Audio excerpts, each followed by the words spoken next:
Hey everybody, it's Lula. With grace and gratitude, I invite you into my home.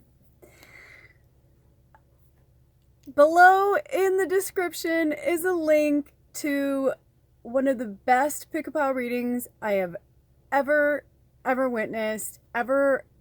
I, I mean, I love Roseology anyway, been a huge fan since they had just a few hundred, then a few thousand, now like over 100,000. One of the most gifted readers.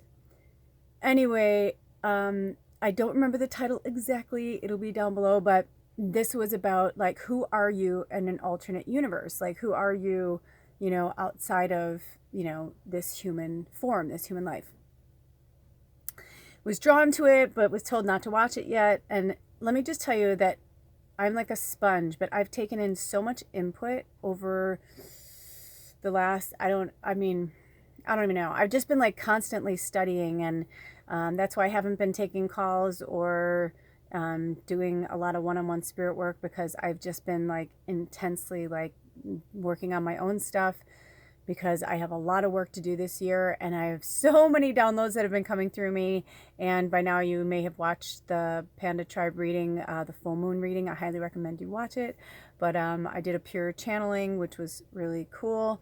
And yeah, so the reason why I'm doing this episode is because while I was watching this reading for Roseology, which pick whichever pile you're drawn to. And I always say to people, if it doesn't resonate with you, just like for me, I say it about my own stuff, but then maybe use your pendulum and go to another pile. I sometimes use my intuition, or sometimes I just know right away, but other times I use my pendulum, because sometimes like all four answers or all four piles are an answer for me, but not at that moment, right? So our intuition can almost confuse us depending on where you are in your spiritual growth, right? Your consciousness level. There's a lot of factors involved. Anyway, it's very, I don't even know if I've done this before. I may have done it for a few other people, where I like did a reading or did one of these, an episode around another person's reading, but it's seriously that good. I didn't read the other ones. All I know is that spirit pulled me to pile 4. I actually was really pulled to pile 2, and then I was kind of pulled to pile 3, was not pulled to pile 1 at all, but felt like it was like old energy for me for pile 1, so that was interesting.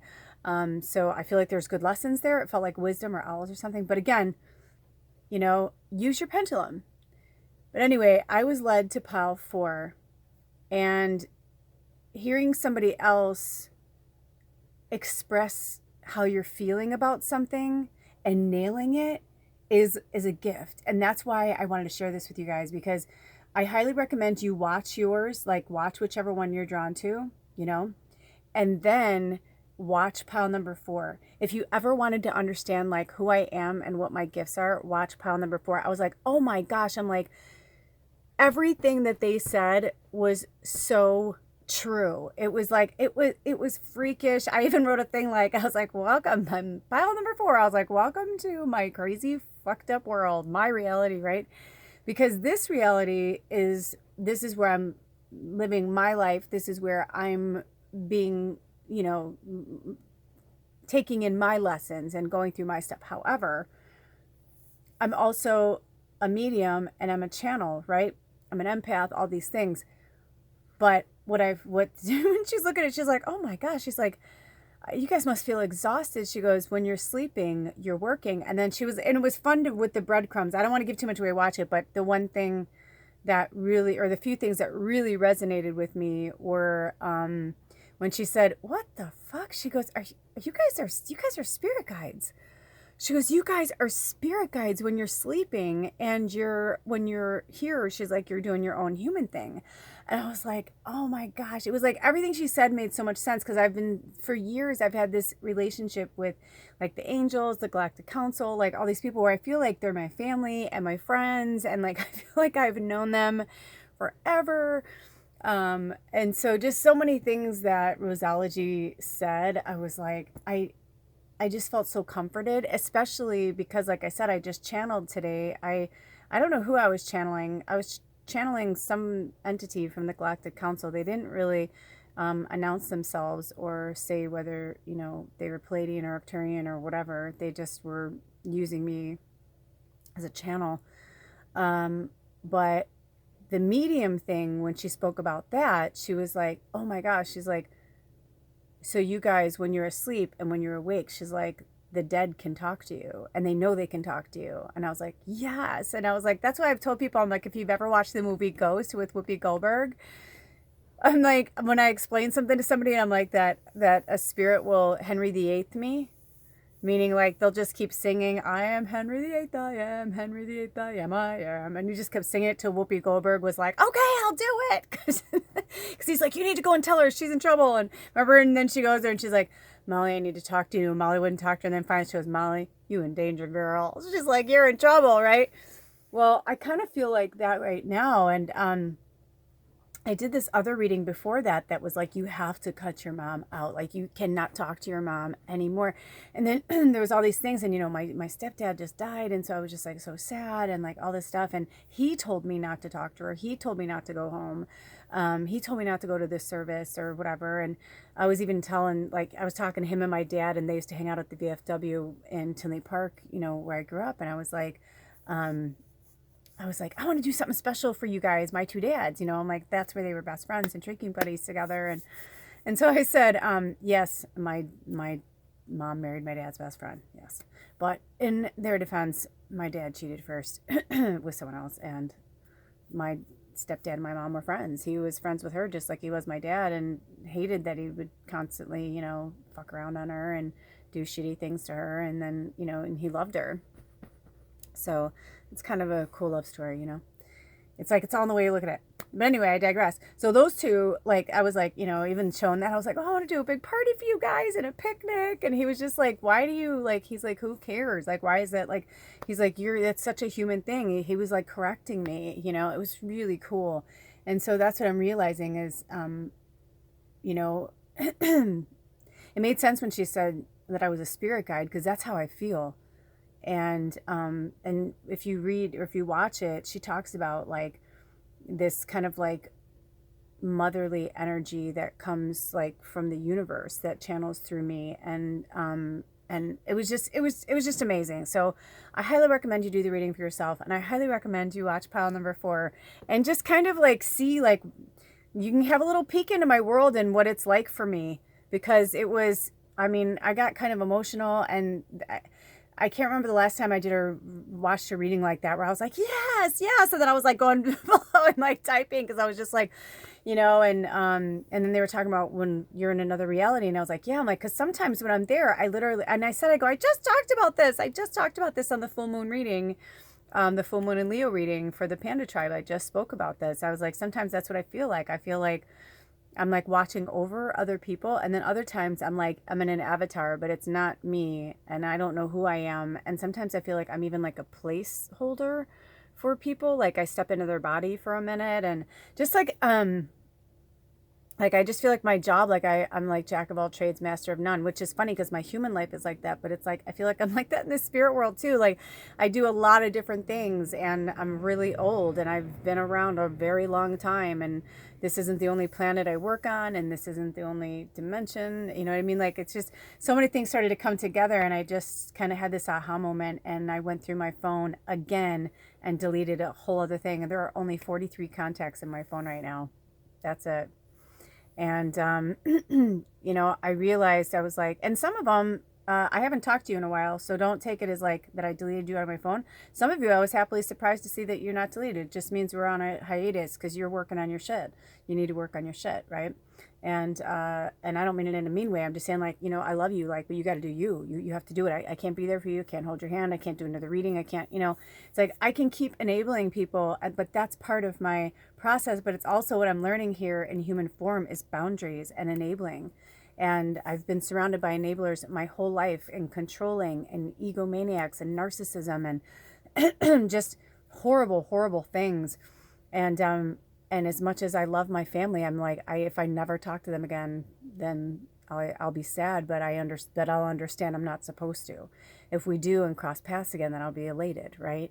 But I'm like always preaching to you guys, you know, about, you know, leaving things behind and leaving the past behind. It's like I had left my past behind, but it was like the second, a death. And I said, I don't know, but I did say, if you watch my other things, I always said, but I don't know how I'm going to feel if someone dies. I'm like, I don't know how, I guess I'll deal with that when it comes. And I think what really got me was, and it's not ego, it was just like, it's like that soul knowledge of acknowledgement that last sliver where you're just wanting some acknowledgement from somebody. And I said to my mom, I'm like, I told you, when he was in the hospital and all that, I told her, I'm like, I just had a really bad feeling and all this stuff. And she still like didn't acknowledge it. It's like she acknowledged, they did the test. I told you. I'm like, I know that, but I'm like, it's like, let's put it this way. I read for people all the time and whatever. And I can't tell you how many times you guys will text me, email me, call me even sometimes, or message me through your voice thing. And you'll say, remember when we talked about, 1101. They're like, remember when we talked about, X, Y, and Z? And you said, they're like, holy shit, like that totally like happened exactly. And I was like, well, yeah, it's because, time is human. I'm like, they were seeing it, like whatever. I don't always know exactly the details, but it's like, it was the way my mom and I, it wasn't like I wanted her to confirm that I was psychic or a medium it wasn't about that. I was just trying to say to her, like, God, can you just accept that, like, this is who I am and this is part of my gift, and whether he was going to go or not, because of course, you go through the, what could I have done? Maybe if I had spoke to him, maybe if he changed his diet, maybe, she's telling me he was eating fucking Cheez-Its and popsicles. And she's like, and it didn't matter what I said. It's like I'd say one thing and then she'd say another thing. And then it took me like talking to my stepdad, like in spirit form, for him to like lay it out and show me. And he was just like, you're never going to get what you want in this lifetime from her. And he's like, you have to let it go. You have to be grateful for the memories. And he's like, when and if you want to talk to her again, he's like, that's up to you. He's like, but it was just really powerful. And that's what made me realize, I was like, yeah, So cut to, I'm watching further into this reading, and then I have this moment, you guys, it was such a trip. I had this moment where I saw my mother. I've always known this and felt this, but I really saw it. And I have been a mother or a friend or a sister to all the people that I have a really rough time with. I've always been that person in their lifetimes, or as a spirit guide, even though they didn't know it, or maybe they did, that they turn to for love, for support, for nurturing. And when I saw it, it was like spirit showed me like me as a mother and my mom as a child, and my sister and like a few other people in my family like as children.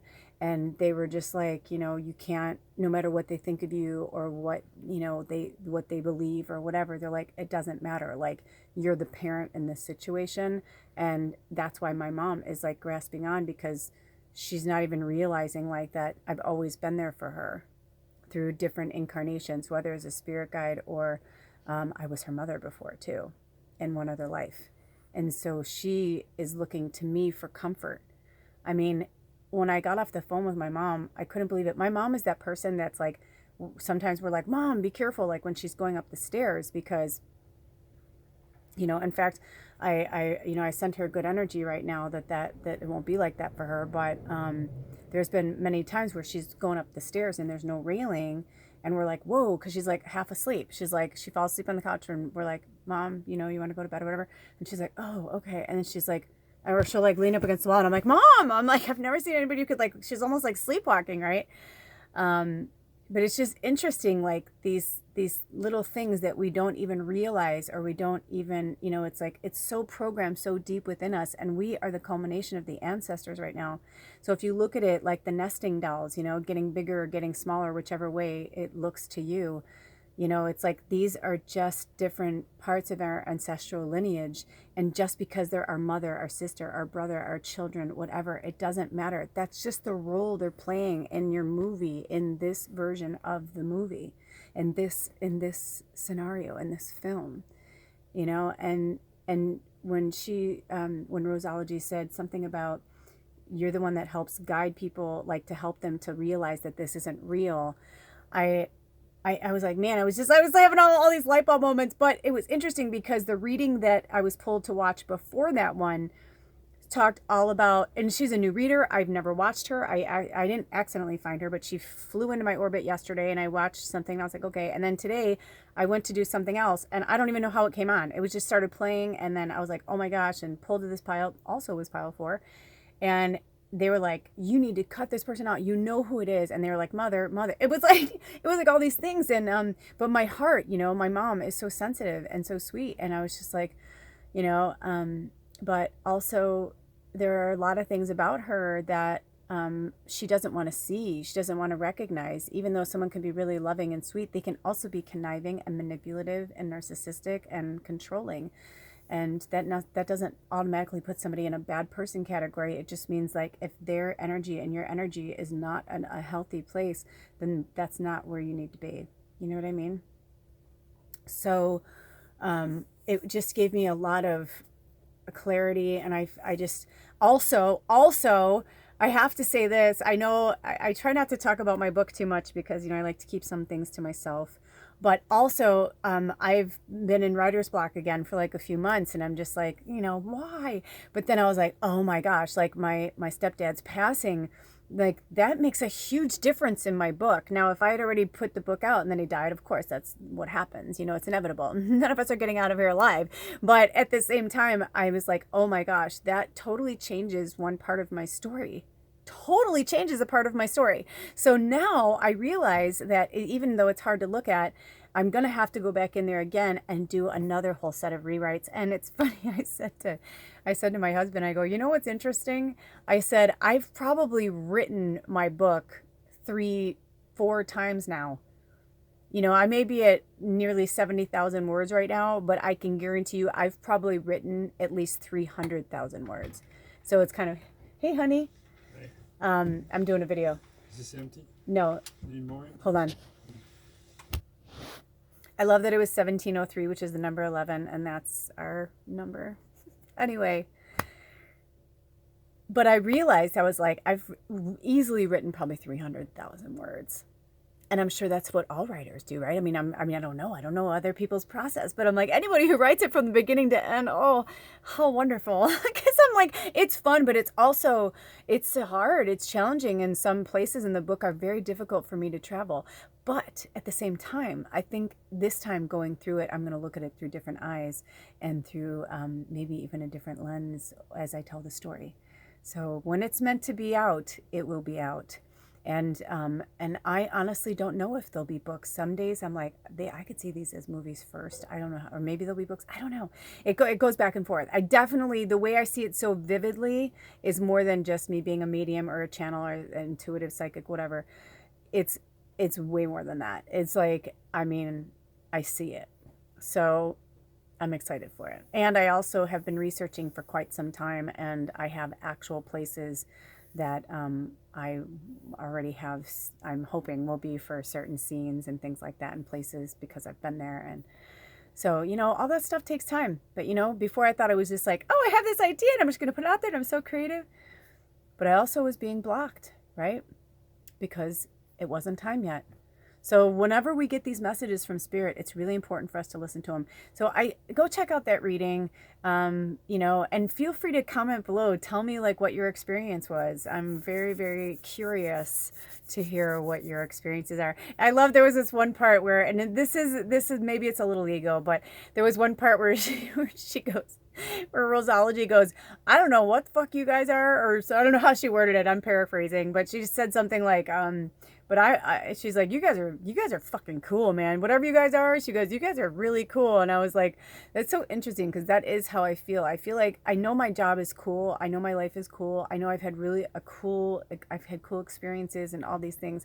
But it also made me, I needed to hear that about the taking care of myself and resting, and that, that's why I do smoke a lot of weed when I'm here.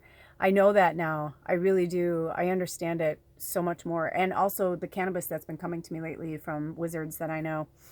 Interesting, taking me to these really cool places to help me understand.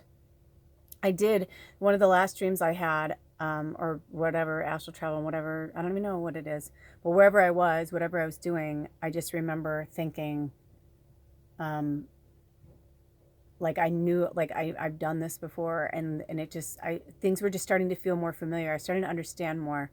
I don't know how to explain it any other way. So I just feel like she just clarified and also confirmed what I have already known, that my relationship with the dead, I used to think everybody was like me, but she's like, of course we all have these abilities, and empathic, loving, whatever. Like we're all these like those like love-centered beings. But she's like, but what you are or what you guys are, she was like, not everybody can do what you do. And I've said that to Ed many times. I'm like, I don't think people get it. I'm like, I don't think people understand what I do or who I really am, and how some people will be like, I need you, or I need you now, or blah blah blah. And I'm just like, I'm not, that's, no. And also, I don't work that way. If there's urgency, that means you're ungrounded. That's any of us, myself included. When there's urgency, it means we're ungrounded in some area. Sometimes we're a flitty fairy, that's fine. But when there's urgency with fear, that's being ungrounded, and that's grasping at the life raft. That means you got to do the shit yourself. Anyways, check out this reading. Thank you so much for being a part of this tribe. I love you guys so much. I'll see you next time. Blessed be. Aho.